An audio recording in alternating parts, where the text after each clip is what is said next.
मुंबई दहिसर पूर्व ते अंधेरी मेट्रो सेवा सकाळपासून बंद आहे आणि तांत्रिक बिघाड झाल्यामुळे वाहतूक बंद केल्याची माहिती आहे। यामुळे ऑफिस गाठणाऱ्या मुंबईकरांना नाहक त्रास सहन करावा लागतोय। तर पश्चिम द्रुतगती महामार्गावर वाहतूक कोंडण्याची शक्यता सुद्धा वर्तवली जाते।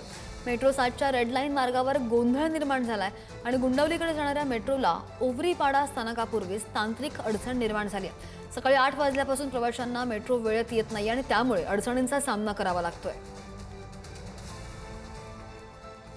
आमचे प्रतिनिधी मल्लिकार्जुन या संदर्भात ताजी माहिती देत आहेत। सकाळी 8 वाजल्यापासून मल्लिकार्जुन ही ट्रेन्स बंद आहे, मेट्रो बंद आहे, काय कारण सांगितलं जाते आणि कधीपर्यंत सुरळीत होणार आहे?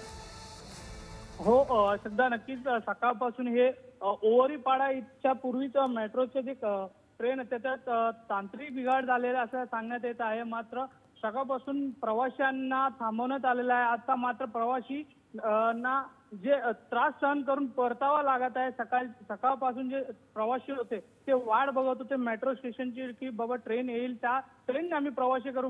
मात्र तांत्रिक बिघाडमुळे हे पूर्णपणे बंद करण्यात आलेलं आहे। आता नागरिकांना देखील आता स्टेशनवरून बाहेर काढण्यात येत आहे। सिक्युरिटी गार्ड देखील ओवरीपाडा मेट्रो स्टेशनच्या बाहेर उभा करण्यात आलेला आहे।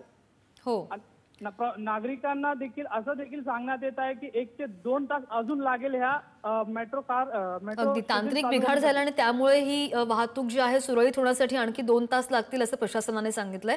धन्यवाद मल्लिकार्जुन दिलेल्या माहितीसाठी।